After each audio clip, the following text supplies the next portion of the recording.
আসসালামু আলাইকুম, কেমন আছেন সবাই? মা হওয়ার যাত্রা সিরিজের শেষ পর্বে আপনাকে স্বাগতম। সন্তান জন্ম মানে শুধু একটি নতুন জীবনের আগমন নয়, এটি একটি মায়ের পূর্ণ জন্ম। গর্ভাবস্থার ৯ মাস যতটা গুরুত্বপূর্ণ, তার চেয়েও বেশি সংবেদনশীল সময় হচ্ছে ডেলিভারির পর। এই পর্বে আমরা জানবো কিভাবে একজন মা ধীরে ধীরে সুস্থ হয়ে উঠবেন, শারীরিক ও মানসিকভাবে শক্ত হবে এবং নতুন জীবনের সাথে মানিয়ে নেবেন। ডেলিভারির পরের সময়কাল কি এবং কতটা গুরুত্বপূর্ণ? এই সময় সাধারণত ৬ সপ্তাহ থেকে ৬ মাস পর্যন্ত বিবেচনা করা হয়। এ সময়ে হরমোনের ওঠানামা, দুধ তৈরি হওয়া, শরীরের ক্ষয়পূরণ সব মিলিয়ে এটি অত্যন্ত জটিল এবং সংবেদনশীল পর্যায় বলে বিবেচনা করা হয়। এই সময়কাল খুবই গুরুত্বপূর্ণ একটি সময়। শারীরিক পুনরুদ্ধার, রক্তপাত ও ইউটেরাস সংকোচন। জন্মের পর ৪ থেকে ৬ সপ্তাহ হালকা রক্তপাত বা বাদামি রঙের স্রাব হয়। এ সময়ে প্যাড ব্যবহার করতে হবে এবং ট্যাম্পন ব্যবহার থেকে বিরত থাকুন। পরিষ্কার পরিচ্ছন্নতা, এ সময় পরিষ্কার পরিচ্ছন্নতার ব্যাপারে খুবই সচেতন থাকতে হবে। সিজার হলে সেলাইয়ের যত্ন নিন। নর্মাল ডেলিভারি হলে পেরিনিয়াল এলাকায় হালকা গরম পানি, শীটস বাথ উপকারী। মলমূত্র ত্যাগ ও বর্জ্য সমস্যায় যত্ন।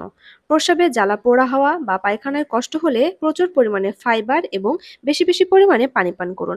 প্রয়োজনে অবশ্যই চিকিৎসকের পরামর্শ গ্রহণ করুন। এরপরে আছে স্তনপান ও পুষ্টি। মায়ের ও শিশুর জন্য একসাথে যত্ন। প্রথম ৬ মাসে বুকের দুধ শিশুর জন্য অ্যান্টিবডি সরবরাহ করে, ওজন বৃদ্ধি করে এবং সংক্রমণ প্রতিরোধে সহায়ক। মায়ের জন্য খাবার, এ সময় প্রচুর পরিমাণে পানি পান করতে হবে, দিনে সর্বোচ্চ ৮ থেকে ১০ গ্লাস। উচ্চ প্রোটিন সমৃদ্ধ খাবার যেমন ডিম, দুধ, মাছ, মাংস বেশি পরিমাণে খেতে হবে। তাছাড়া এ সময়ে ফলমূল বেশি বেশি খেতে হবে, সবুজ শাকসবজি এর বুকের দুধ বৃদ্ধিতে খুবই সহায়তা করে। আয়রন ও ক্যালসিয়াম সমৃদ্ধ খাবার খেতে হবে। সাপ্লিমেন্ট খেতে হলে অবশ্যই ডাক্তারের পরামর্শ গ্রহণ করতে হবে। মানসিক স্বাস্থ্য, নিঃশব্দ বিপর্যয়কে চিহ্নিত করুন। এ সময় ৭০ থেকে ৮০% মায়ের ক্ষেত্রে দেখা যায় অল্প বিষণ্ণতা, ক্লান্তি, কান্নাকাটি সাধারণত ২ সপ্তাহের মধ্যে কমে যায়। ডিপ্রেশন, যদি দীর্ঘ সময় ধরে মন খারাপ, আগ্রহহীনতা এবং শিশুর প্রতি বিরূপ মনোভাব দেখা যায়, তাহলে আর দেরি না করে চিকিৎসকের পরামর্শ নিন। সাধারণত ডেলিভারির পরে হরমোনজনিত কারণে মায়ের মানসিক স্বাস্থ্য ক্ষতিগ্রস্ত হয়। এজন্য এ সময় পরিবারের ভূমিকা অনেক মুখ্য থাকে। মায়ের প্রতি সহানুভূতিশীল আচরণ, মায়ের কথা মনোযোগ দিয়ে শোনা এবং তাকে সাহায্য করার মাঝেই মায়ের সুস্থতা নির্ভর করে। এজন্য এ সময় মাকে খুবই গুরুত্ব দিতে হবে এবং তার মন বোঝার চেষ্টা করতে হবে। এ সময় ঘুম ও বিশ্রামের গুরুত্ব অপরিসীম। একটানা ঘুম না হলে বারবার বিশ্রাম নেওয়া খুবই জরুরি। বাচ্চা যখন ঘুমায় মাকেও ঘুমাতে হবে। এই সোনালী নিয়মটি মানা খুবই গুরুত্বপূর্ণ। সম্পর্কের ভারসাম্য ও মানসিক শক্তি।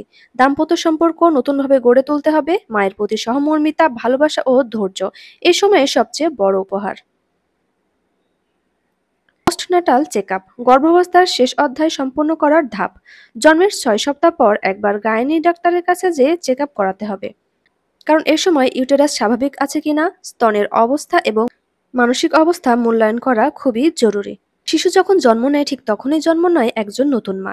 এই মা যেন পরিপূর্ণভাবে বেড়ে উঠতে পারেন, সেই জন্য দরকার সহানুভূতিশীল যত্ন, সঠিক পুষ্টি, মানসিক সহায়তা আর ভালোবাসার ছায়া। গর্ভাবস্থার যতটা গুরুত্ব আছে ততটাই গুরুত্ব আছে ডেলিভারির পরের অধ্যায়ে, কারণ এক সুস্থ সচল আত্মবিশ্বাসী মা একটি গোটা জাতির এবং প্রজন্মের ভিত্তি করে তোলে। এই সিরিজে আমরা গর্ভধারণ থেকে শুরু করে শিশুর জন্ম এবং ডেলিভারির পরবর্তী যত্ন, এই দীর্ঘ অলৌকিক যাত্রার প্রতিটি ধাপকে তুলে ধরেছি। গর্ভাবস্থা একটি যাত্রা আর মা হয় একটি জীবনব্যাপী অধ্যায়। নিজেকে ভালোবাসুন, যত্ন নিন, কারণ আপনি শুধু একজন মা নন, আপনি একটি জীবনের শুরু।